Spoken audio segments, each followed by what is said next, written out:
बागेश्वर धाम के पीठाधीश्वर पंडित धीरेन्द्र कृष्ण शास्त्री की सनातन एकता पद यात्रा खत्म होने के दौरान का एएसपी अनुज चौधरी का एक वीडियो सामने आया है, जिसमें वो एक सेवायत का कॉलर पकड़कर खींचते दिख रहे हैं।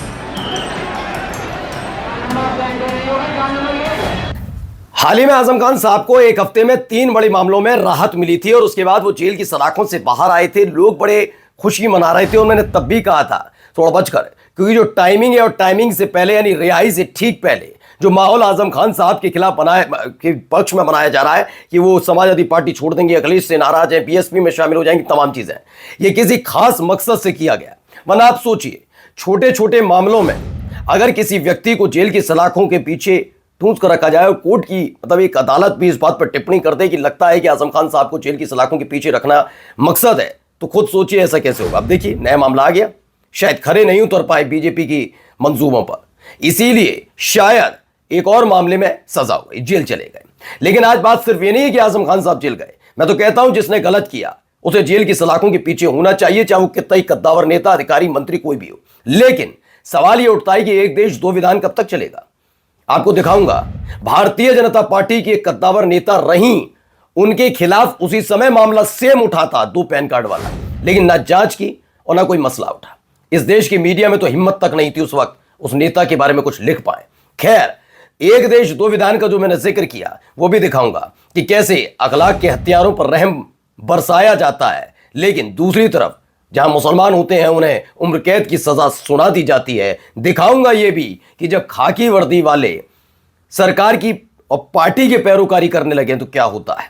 तमाम चीजें हैं, तमाम खबरें हैं। नमस्कार, मैं हूं प्राज्वल गौतम और आप देख रहे हैं the live TV. The live TV, सच सबसे आगे। सबसे पहले ये खबर देखिए, खबर नंबर 1। ये खबर निकलकर सामने आई एचआरडी मिनिस्टर है, एक कपिल नाम के व्यक्ति हैं। इन्होंने साल 2015 में, जी हां 2015 में, यानी मोदी सरकार के आने के 1 साल बाद एक खबर बताई थी। वो मामला ये था कि वो स्मृति ईरानी से जुड़ा था और ये हर कोई जानता है कि स्मृति ईरानी कितनी कद्दावर नेता उस वक्त तक रही। अब तो चलो कोई बात नहीं, अब तो क्योंकि सास भी कभी बहू थी, खैर वाकई क्योंकि सास भी कभी बहू थी, ये हो गया। लेकिन इस समय क्या दिक्कत चल रही है, इस समय अब सवाल इसलिए उठ रहा है 2015 वाला, क्योंकि आजम खान साहब को इसी मामले में जेल भेजा गया। पहले तो ये देखिए 2 पैन कार्ड वाला मसला इन्होंने लिखा था, डेट भी देख लीजिए 4 जुलाई 2015। So are HRD minister Smriti Irani not only have multiple degrees but also multiple PAN numbers and both are actives. 2015 में जिस वक्त दावा कपिल ने किया था उस वक्त ये एक्टिव था। क्या तब जांच हुई और तब नहीं हुई तो क्या अब जांच होगी? ये एक सवाल उठना बहुत लाजमी है। हो पाएगा? नैतिकता सिर्फ विपक्ष के लिए। आजम खान अगर बीजेपी के मंसूबों पर कामयाब ना हो पाए तो फिर दोबारा जेल भेज दिया जाए। चलिए मसला भी बता दूं, मामला अब्दुल्ला आजम से जुड़ा है, 2 पैन कार्ड वाला, लेकिन डैडी को भेज दिया आजम खान को। तो अब सवाल है कि क्या जांच होगी और जांच में अगर सही पाया गया तो स्मृति ईरानी समेत उनके परिवार के सदस्यों को भी जेल भेजा जाएगा? सवाल उठना लाजमी है, क्योंकि आजम खान साहब को इसी आधार पर भेजा गया है। देखिए इसमें प्रोफेसर इलाहाबादी लिखते हैं, कपिल का 2015 का पोस्ट देखा इन्होंने, उसी वक्त एक्सपोज किया था कि स्मृति ईरानी के पास 2 पैन कार्ड हैं। सबसे बड़ी बात फैक्ट चेक से पता चला था कि दोनों पैन एक्टिव थे।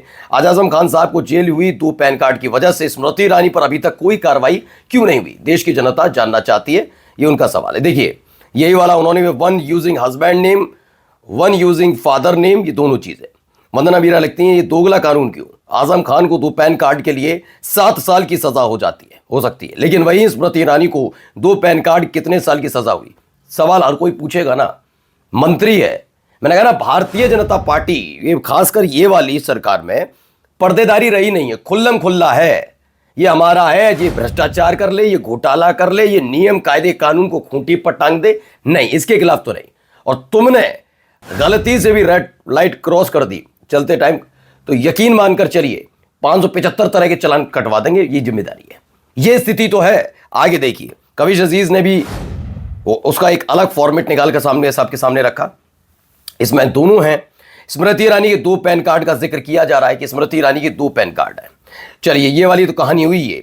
2 पैन कार्ड मामले में आजम खान और उनके बेटे अब्दुल्ला आजम को 7 साल की सजा सुना दी गई और जेल भेज दिए गए। सजा नहीं सुनाई, सिर्फ जेल चले गए दोनों।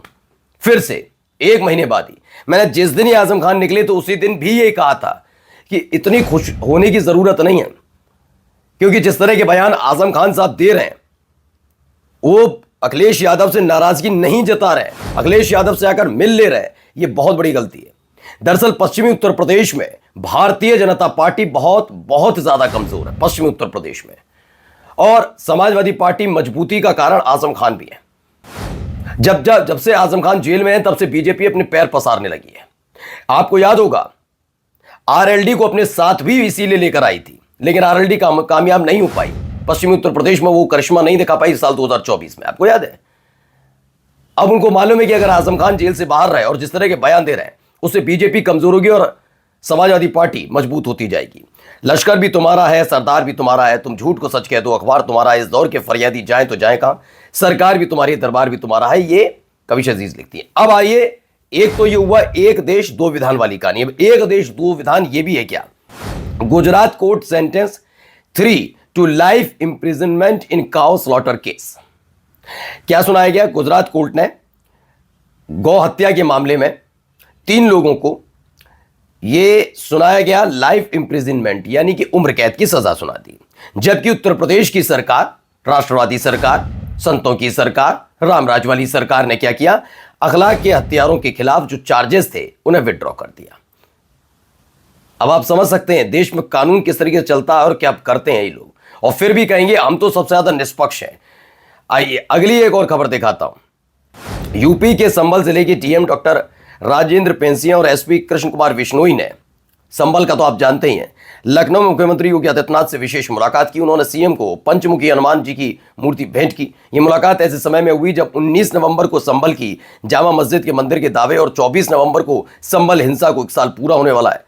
और आप खैर ये होना भी है, मैं कृष्ण कुमार विश्नोई हूं और राजेंद्र पेंसिया हूं, मैं इन सब को लेकर इसलिए भी टिप्पणी नहीं करूंगा जब खुद उत्तर प्रदेश के मुख्यमंत्री ने सेट कर दिया कि एक अधिकारी संभल वाले, नाम लेके बता रहा अनुज चौधरी, उनके बयान पर आपत्ति होनी चाहिए थी। पुलिस नियमावली का उस व्यक्ति ने उल्लंघन किया था, उस अधिकारी ने, लेकिन उनकी पीठ थपथपाने का काम यही योगी आदित्यनाथ कर रहे थे। याद है ना योगी आदित्यनाथ ने कैसे पीठ थपथपाने का काम किया था, क्या गलत कह दिया, पहलवान है ये देखिए, उसके बाद प्रमोट कर दिया। तो हर अधिकारी में ये चीज चल रही है कि कुछ ऐसा किया जाए कि बाबा खुश हो जाए। 27 तक तो सरकार है ही ना, प्रमोशन मिल जाए, कुछ मिल जाए, शायद यही होगा। इसलिए सारी नियमावलियों को खूंटी पर टांगा जा रहा, कोई लेना देना नहीं, पुलिस नियमावली का कोई लेना देना नहीं। उस समय पूर्व डीजीपी जो थे उन्होंने भी आलोचना की थी कि अनुज चौधरी ने जो बयान दिया वाकई पुलिस नियमावली के खिलाफ है। लेकिन पुलिस नियमावली तब आएगी ना जब मुख्यमंत्री कुछ सपोर्ट न करना बंद करे, तो हो ही रहा है खुलकर। अब आइए, पाखंडी बाबा बागेश्वर की सांप्रदायिक पदयात्रा सफल करने में जुटा प्रशासन।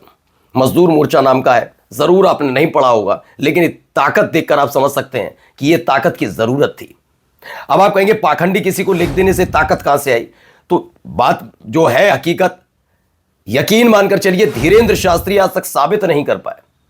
लेकिन कहने को सनातनी सनातनी कहने से नहीं होता, वाकई सनातन के लिए क्या किया वो पता। हर कोई जानता है ये पार्टी विशेष के एक नेता के तौर पर काम करने वाले व्यक्ति हैं, वरना फिर तो मैं कहूंगा राम रहीम भी पाखंडी नहीं है, आशाराम के बारे में भी कुछ मत कहना, सब जानते हैं ना। तो यही है स्थिति इनका, इस सब जानते हैं धीरेन्द्र शास्त्री के भाई की हरकतें क्या है वो व्यक्ति। अब आइए अगली खबर और देखिए, यहां देखिए वही अधिकारी जिसको गले लगाया था योगी आदित्यनाथ ने, मतलब गले लगाने का मतलब बहुत ज्यादा प्यार लुटाया था। अब देखिए यहां क्या हो रहा है, पहले देखिए, ये देखिए एक व्यक्ति को गरिबान पकड़ के किसी, कौन है ये, कोई मुस्लिम समाज का तो नहीं है। ये देखिए फिर गिरवा पकड़ेगा, देखो अनुज चौधरी की हरकत है। लेकिन अब ना सनातन को कोई दिक्कत, ना किसी को कोई लेना देना नहीं। अब देखिए क्या हरकतें हो रही हैं।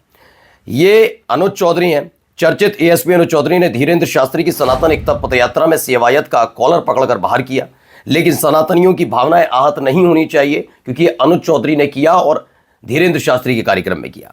एक ये भी है, नरेंद्र मोदी साहब ने एक ट्वीट किया, उर्दू में लिखा था, जिस पर देवेंद्र पाल सिंह लिखते हैं, अंधभक्तों आप साहब को मुल्ला और आगे जो वर्ड है वो नहीं कहोगे, मेरे स्टेटस में उर्दू लिखी देखकर तो तुम लोगों को हो जाती है। और चलिए ठीक है, जो उन्होंने लिखा, फिलहाल नरेंद्र मोदी साहब ने उर्दू में ये ट्वीट किया, उसका चर्चा का विषय। और जाते आते खबर, लगभग सभी न्यूज़ चैनलों ने दिल्ली ब्लास्ट के संदिग्ध डॉक्टर आरिफ की गिरफ्तारी की खबर दिखाते हुए एक तस्वीर चलाई। ये तस्वीर आरोपी की नहीं बल्कि केरल के डॉक्टर मोहम्मद आरिफ ए की थी, जिसका दिल्ली धमाके से कोई संबंध नहीं।